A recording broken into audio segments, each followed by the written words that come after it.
ನಮಸ್ತೆ ಟಿವಿ 20 ಕನ್ನಡ ವಾಹಿನಿಗೆ ಸ್ವಾಗತ. ಚಿಕ್ಕೋಡಿ ಉಪವಿಭಾಗೀಯ ದಂಡಾಧಿಕಾರಿಗಳು ಆದ ಸುಭಾಷ ಸಂಪಂಗಾವಿ ಹಾಗೂ ತಾಲೂಕು ದಂಡಾಧಿಕಾರಿಗಳು ಆಗಿರುವಂತಹ ರಾಜೇಶ ಬುರ್ಲಿ ಅವರ ಮಾರ್ಗದರ್ಶನದಲ್ಲಿ ಖಚಿತ ಮಾಹಿತಿ ಮೇರೆಗೆ ಚಿಕ್ಕೋಡಿ ತಾಲೂಕು ಆಹಾರ ನಿರೀಕ್ಷಕಿಯರು ಆದ ಐಶ್ವರ್ಯ ದಿವಟೆ ಮತ್ತು ಆಹಾರ ಶಿರಸ್ತೆದಾರು ಆದ ಹನುಮಂತ ಕಾಂಡೇಕರ್ ಮತ್ತು ಪಿಎಸ್ಐ ಸದಲಗ ಇವರ ನೇತೃತ್ವದಲ್ಲಿ ಸುಮಾರು 4 ಟನ್ ಅಕ್ಕಿಯನ್ನು ಸದಲಗ ಪಟ್ಟಣದ ಪ್ರಕಾಶ ನಗರದಲ್ಲಿ ವಶಪಡಿಸಿಕೊಳ್ಳಲಾಗಿದೆ. ಸುನೀಲ ಬಾಗಡಿ ಎಂಬಾತ ಕಾಳಸಂತೆಗೆ ಸಾಗಿಸಲು ಪಡಿತರ ಅಕ್ಕಿಯನ್ನು ಸಂಗ್ರಹಿಸಿದರ ಬಗ್ಗೆ ಆರೋಪಿಸಲಾಗಿದೆ. ಬಡವರ ಹೊಟ್ಟೆಗೆ ಸೇರಬೇಕಾದ ಅಕ್ಕಿಯನ್ನ ವಶಪಡಿಸಿಕೊಂಡು ಚಿಕ್ಕೋಡಿ ತಾಲೂಕು ಆಹಾರ ವಿಭಾಗದ ಅಧಿಕಾರಿಗಳು ಭರ್ಜರಿ ಭೇಟಿಯಾಡಿದ್ದಾರೆ.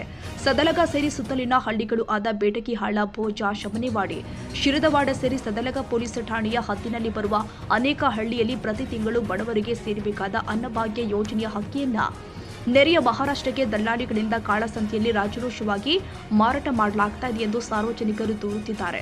ಸದರಿ ಘಟನೆ ಕುರಿತು ಸದಲಗ ಪೊಲೀಸ್ ಠಾಣೆಯಲ್ಲಿ ಕೇಸ್ ದಾಖಲಾಗಿದ್ದು ಮುಂದಿನ ತನಿಖೆ ಕೈಗೊಂಡಿದ್ದಾರೆ. Bureau report Mahaveer Chinchane, TV 20 Kannada, Nippani.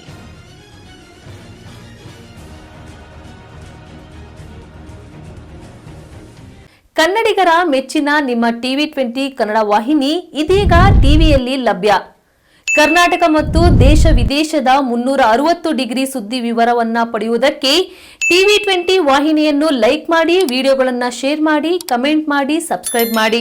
HCN cable 842 ನಂಬರ್ನಲ್ಲಿ Hukkeri taluk ಹಾಗೂ ಸಂಕೇಶ್ವರದ ಸುತ್ತಮುತ್ತಲಿನ ಹಳ್ಳಿಗಳಲ್ಲಿ ಲಭ್ಯ.